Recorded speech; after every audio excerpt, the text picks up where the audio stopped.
en el curso de literatura tenemos la literatura latina, para terminar todo lo que viene a ser clasicismo. Muy bien, la literatura latina vamos a basarnos en el contexto del llamado siglo de Augusto, quiere decir en la etapa de oro de la época romana. Si hacemos una comparación con el tema de los griegos, hablamos que el siglo de Augusto es equivalente al siglo de Pericles, que fue para los griegos.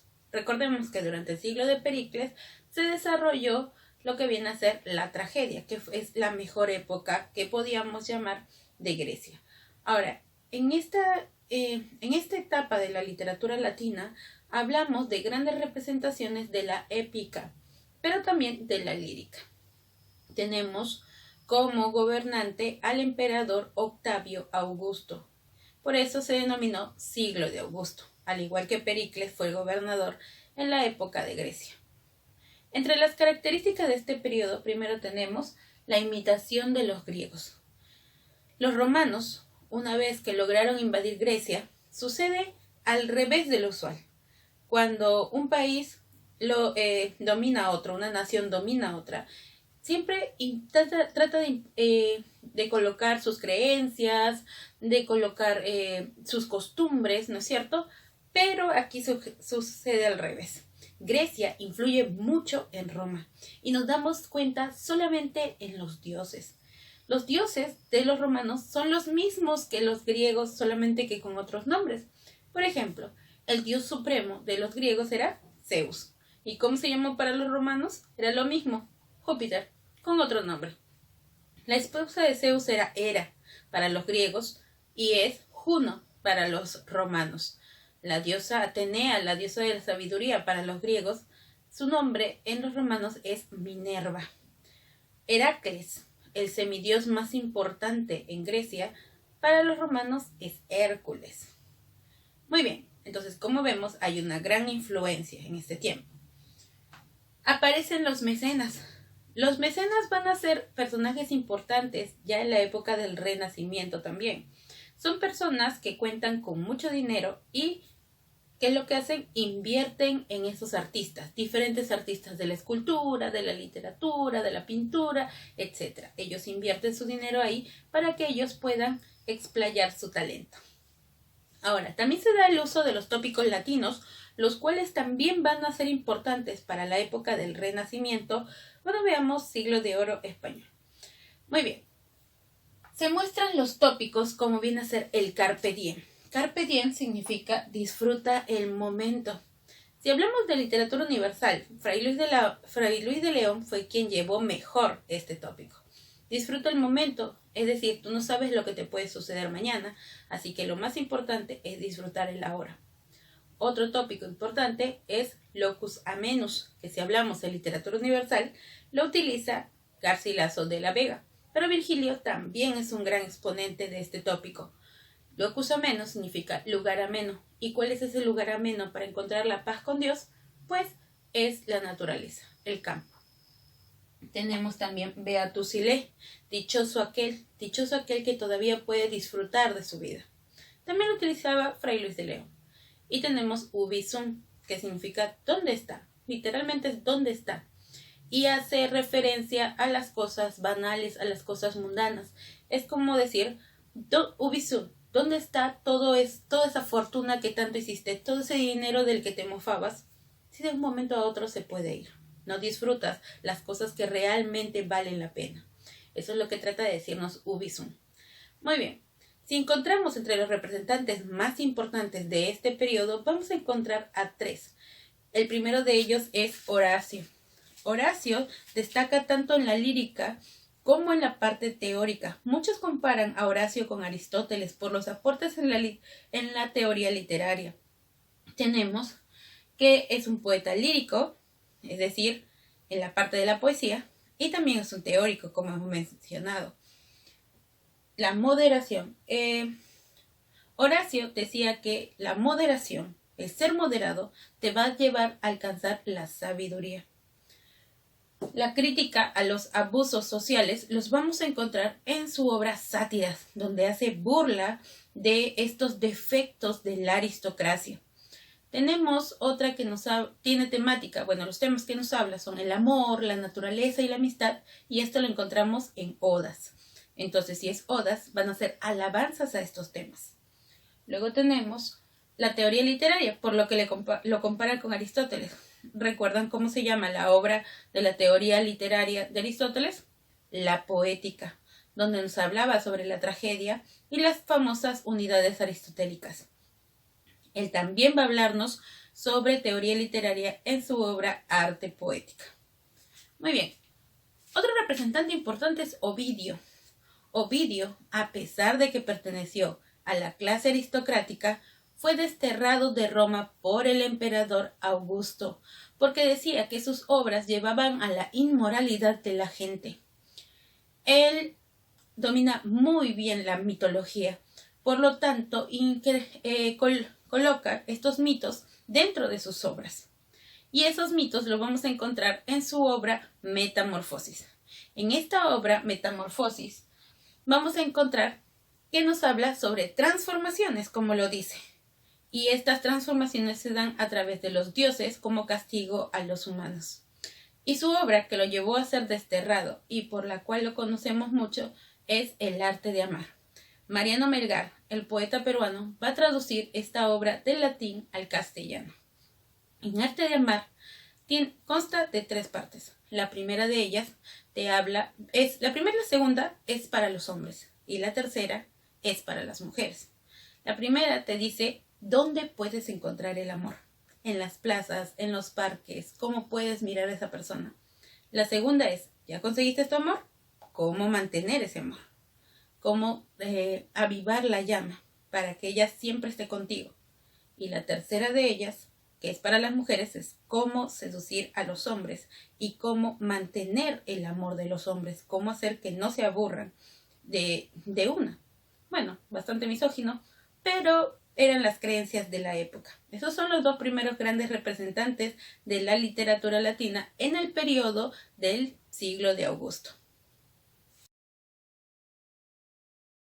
Muy bien, ahora continuamos con el más grande representante de este periodo, que viene a ser Virgilio.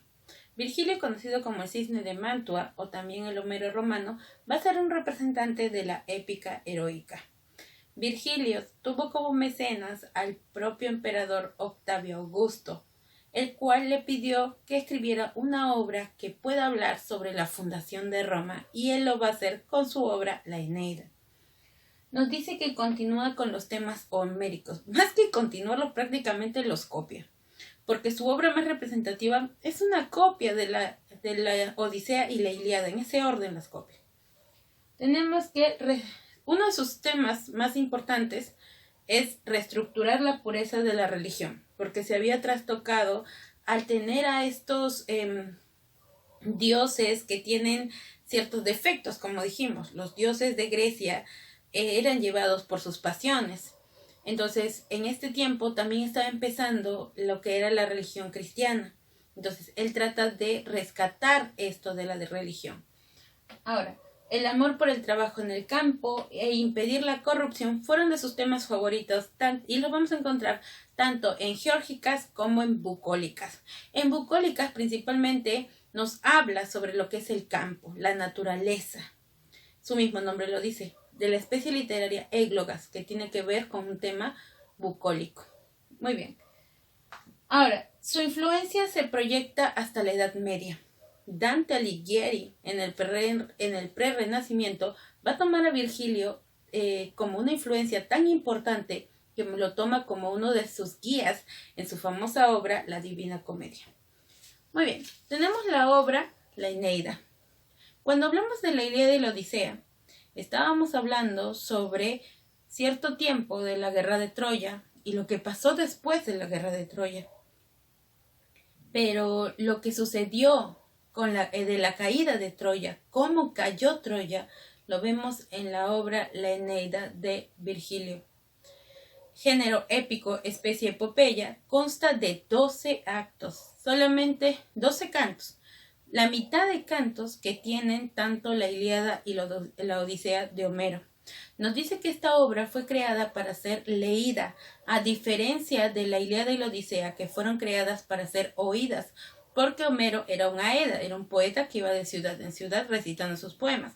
Virgilio ya escribía para que esta obra quedara para la posteridad, porque estábamos hablando sobre el tema de la fundación de Roma. Ese es el tema principal, Eneas y sus viajes para llegar a formar este gran imperio romano.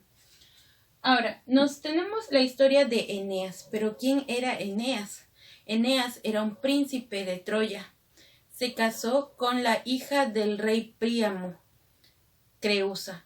Ahora, su padre es Anquises. Anquises fue un hombre muy bondadoso y visto a los buenos ojos de Venus. ¿Y quién es Venus? Afrodita, la diosa del amor, la diosa de la belleza. Lo vio como una persona que merecía estar con ella. Y de esto nace Eneas. Es por eso que Afrodita lo protege cuando en la batalla Diomedes quería matarlo. Ahora, en esta obra la primera parte es parecida a la Odisea. Tiene hasta muchas aventuras muy parecidas. ¿Qué es lo que pasa? Eneas escapa de lo que estaban haciendo los griegos cuando lograron entrar con el caballo de Troya. El caballo de Troya no se narra ni en la Ilíada ni en la Odisea. Se narra en la Eneida de Virgilio. Esta obra va a ser igual a la Odisea en la primera parte, donde Eneas va a llegar a la isla de la reina de Cartago, Dido. ¿Se acuerdan cuando Odiseo llegó a la isla de Calipso, no es cierto? Y luego llega a la isla de los Feacios, y es en la isla de los Feacios donde empieza a contar sus aventuras posteriores. Pues esto sucede en la isla de la reina Dido. Una de las diosas que no perdona que Eneas se haya ido de allí es Juno. ¿Qué sería Hera? Recordemos que ella apoyaba a los griegos y ella no quería que ningún troyano salga vivo de esa matanza. Y cuando Eneas logra hacerlo, ella está enfurecida. Ella convence a Eolo, el dios de los vientos, que envíe estos y pueda hacer naufragar el barco de Eneas. Pero Poseidón, Neptuno, mejor dicho, para los romanos, no iba a permitir que alguien se meta en sus dominios. Es por eso que logró hacer que Eneas llegue a esta isla, y la reina Dido le rogó que le cuente sus aventuras. Y Eneas le contó que cuando él estaba allí escuchó un ruido, escuchaba demasiado ruido, y se levantó y salió y vio que todo estaba en llamas, que toda la gente gritaba. Tomó su espada para poder ayudar, pero lamentablemente ya el rey Príamo estaba muerto. Y siguió avanzando para poder parar todo esto, y ve a Helena escondida. Él quiere matarla porque él piensa que ella es la causante de todo esto, pero su madre lo detiene y le dice que esto es parte de lo que los dioses han permitido, que él tome todo lo que tiene y se vaya de una vez, porque su destino es ser un grande, es ser fundador de un nuevo imperio, y los dioses lo han permitido. Eneas se va, logra encontrar a su padre, se lo lleva. Aquí nos cuenta también que Aquiles muere a manos del cobarde de Paris. Paris le dispara una flecha justo en su punto débil. Se lleva a su padre Anquises, su hijo Ascanio también logra salir junto con Eneas y regresa por su esposa Creusa, pero se le presenta en el camino y él le dice: ya vámonos, Creusa, y se da cuenta que solamente era el alma de su esposa murió allí, y le dio su bendición para que siguiera. Nos van a contar algunos lugares donde llega, como es a la isla de Ítaca, logra llegar a la isla de Ulises. Luego nos cuenta que también llegó en la isla de los Cíclopes, donde no permanecieron mucho tiempo, solo llegaron a las playas y se encontraron con un hombre de Ulises, es decir, Odiseo, que lo había dejado en este lugar. Luego llegó a otra isla donde todos querían quedarse, parecía que todo estaba muy bien, pero Juno, pero ¿qué es lo que pasa? Juno había tramado todo esto para que Eneas no cumpla su propósito. Eneas es despertado por su madre, quien trata de convencer a sus hombres a que lo acompañen, pero solamente la mitad de ellos lo siguió. Así le fue contando diferentes lugares que había atravesado y Dido se quedó sorprendida. Y Venus, su madre, junto con el hermano de Eneas, que era Eros, Cupido, pues dispararon flechas de amor sobre ellos. Dido estaba perdidamente enamorado de Eneas. Eneas por un momento olvidó nuevamente su propósito para quedarse en Cartago. Estaban construyendo una nueva ciudad, pero mandaron a Hermes, ¿no es cierto?, al mensajero de los dioses, Mercurio, para los romanos, para que le dijera a Eneas que tenía que irse. Eneas no sabía que Dido, si se enteraba, no lo iba a dejar salir, así que se fue a escondidas. Cuando Dido se entera de esto, maldice a Eneas y se suicida porque su amor era demasiado. Algunos toman de que este es el inicio de la rivalidad entre Roma y Cartago, porque todos los cartagineses odian a Eneas, odian al iniciador del Imperio Romano por lo que le hizo a su reina. Luego de aquí, Eneas va a seguir de lugar en lugar hasta que llega a la tierra de los latinos, donde estaba el rey latino. El rey latino estaba casado con Amata. Ellos tenían a su hija Lavinia, la cual era prometida de Turno, el jefe de los rótulos. Pero cada vez que ella iba a casarse con Turno, algo sucedía. Un día estaba yendo con su carruaje y sus caballos se prendieron de fuego de la nada y aparecieron serpientes enormes, los cuales impidieron que ella vaya a casarse. Entonces, el rey consultó un oráculo, el cual le dijo que un extranjero iba a llegar y su hija se tenía que casar con él para que tenga una gran descendencia. Él entiende esto cuando Eneas llega, le da la mano, pero Juno seguía molesta y prácticamente se mete en la cabeza de Amata, la cual le pasa la voz a Turno de que su prometida se iba a casar con otro. Él va y reta a Eneas. Esto se parece a la Ilíada. Luchan entre ellos, al final se da un duelo, así como Héctor Aquiles, entre Eneas y Turno, y en ese enfrentamiento Eneas estaba ya dejando moribundo a Turno y lo dejó allí, pero Turno tomó su espada. Eneas al voltear ya lo mata, no le perdona la vida esta vez. La reina Mata, cuando se entera de este triunfo, debido a la locura que la diosa había causado en ella, se suicida. Y Eneas logra casarse con Lavinia y logra que la diosa Juno lo deje en paz prácticamente, y esto es el inicio de Roma. Ahora, un dato importante es que Virgilio coloca al emperador Octavio Augusto como uno de los personajes, porque cuando se estaba enfrentando Eneas contra Turno le seguían muchos pequeños naciones que habían allí, pero también había gente que empezó a apoyar a Eneas. Y uno de ellos fue Octavio, el líder de uno de los pueblos vecinos. Así colocó al emperador también como ayudante para este tema de la fundación de Roma. Y así inicia el gran imperio romano según Virgilio. Muy bien, chicos, ahora vamos a ver lo que viene a ser las preguntas sobre el tema de literatura romana o literatura latina. Muy bien, pregunta de rumbo a la universidad. Yo voy a resolver los números impares y ustedes los números pares. La destrucción de Troya se da gracias a la astucia de Ulises, que inventó...